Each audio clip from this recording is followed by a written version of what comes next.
What if one spoonful a day could lower inflammation, support healthy blood flow, and add years to your life? The oldest practicing heart doctor in America didn't chase trends. He built strength through food.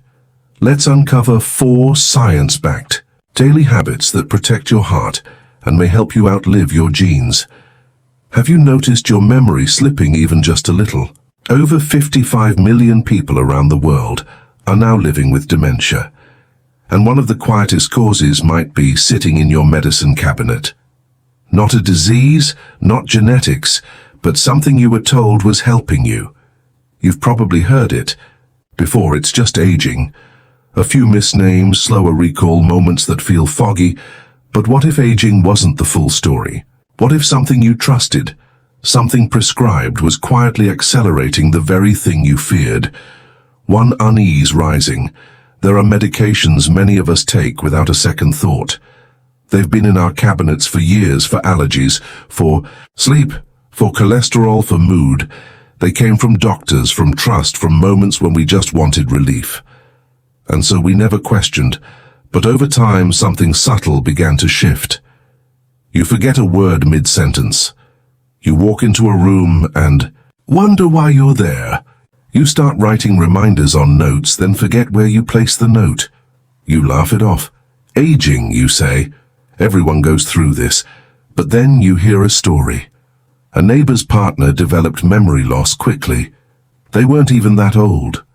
They were on medications. Yes, but who isn't? You start to wonder, what if it's not just the passing of time? What if something you take every morning or every night is quietly altering how your brain connects? Recent research has begun pointing in a direction many of us didn't expect. Not just diseases, not just genes, but the compounds we swallow daily without pause. Some medications interfere with neurotransmitters, chemical messengers that help your brain form and retrieve memories. Others lower protective barriers, making the brain more vulnerable to aging. One class of drugs suppresses a chemical called acetylcholine, essential for learning, focus, and memory. When it drops too low, it's not just senior moments anymore. It's cognitive confusion. And the tricky part is, these medications aren't rare. They're common, trusted, often over the counter. So no, it might not just be your age, it might be your cabinet. 2. Statistic shock. One class of medications stands out in the research again and again. They're called anticholinergics, and their link to memory loss is no longer a whisper. It's measurable. In one study, long-term use of these drugs was shown to increase the risk of dementia by more than 50%. That's not speculation, that's published. So what are they? Many seniors take them without even realizing. Common names include Benadryl, Dramamine, some sleep aids, and even older types of antidepressants. They're not dangerous in the short term, but over years, silently, they do something critical. They block a neurotransmitter called acetylcholine. This chemical is essential for brain function.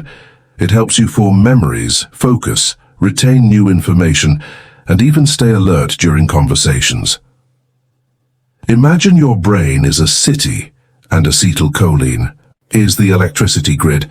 Anticholinergic drugs, they dim the lights bit by bit, so gradually you don't even notice until the city flickers in confusion. And the worst part, they often disguise themselves as helpful. A medication to help you sleep through the night, another to calm nausea, one to ease anxiety, all solving one surface problem while quietly disconnecting you from your sharpest self. Most people don't connect the dots. You wake up groggy, forgetful, or foggy, and you assume it's age, it's stress. But what if it's not that simple? This isn't about panic, it's about recognition, because once you know what's interfering, you can start giving your brain back what it needs to thrive. 3. Soft healing begins. But here's what most people forget. Your brain isn't fragile, it's adaptive. It responds. Even after decades of quiet stress, it's still looking for a reason to repair. You don't need a prescription to begin healing. You need small, consistent signals that say, I'm ready to nourish you differently now. Start with fatty fish like salmon, sardines, or mackerel. These aren't just healthy proteins. They're loaded with omega-3 fatty acids, the building blocks of brain cell membranes.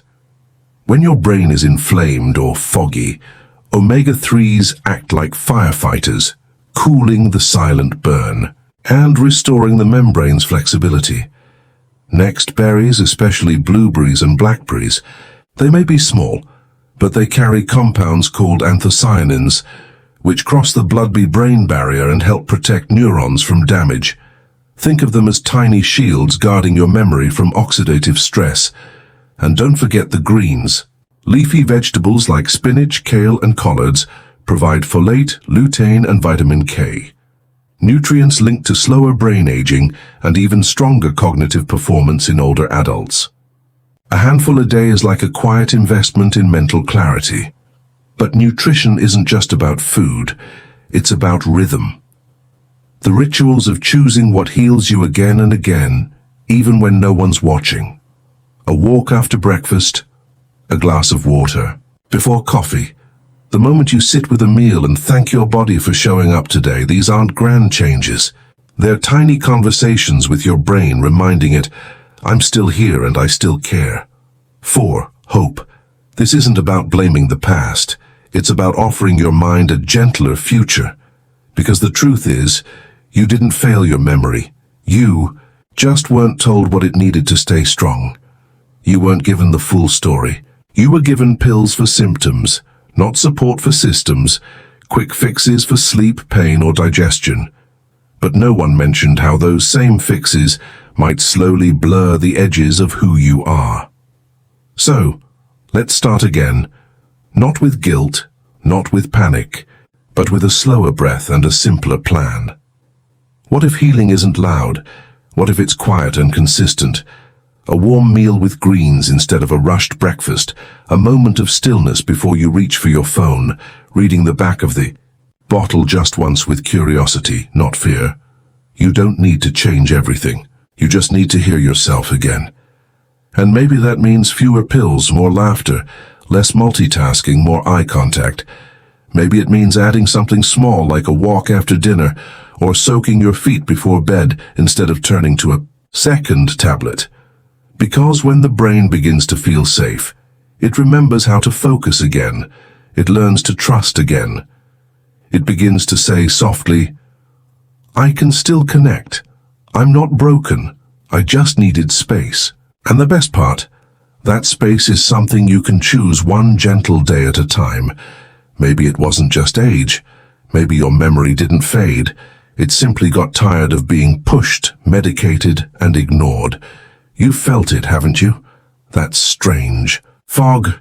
That moment when the word is there but not quite. And the quiet question that follows. Is this normal?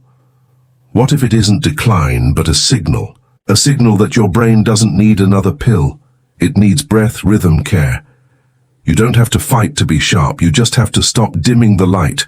And if no one said it before, let me say it now. You're not losing your mind. You're remembering your power to protect it. You didn't forget on your own. You were never given the full truth, but now you are, and that changes everything. If this helped lift even a little fog, comment still here so we know you're walking this path too. Next time, the everyday oils. That quietly protect your brain after 60, and the one that might be doing more harm than. Conclusion. Longevity isn't reserved for the lucky few. It's built one habit at a time. A tablespoon of olive oil in the morning, a square of dark chocolate after dinner, a weekly fish swap, a glass of water before meals. These aren't just tweaks. They're daily acts of love for your heart. Dr. Michael Royan's Vitality into his 70s and beyond proves that aging doesn't have to mean decline. It can mean refinement, renewal, and resilience. You don't have to start perfectly. Just start. Choose one of these steps and let it lead you toward a stronger, more vibrant life.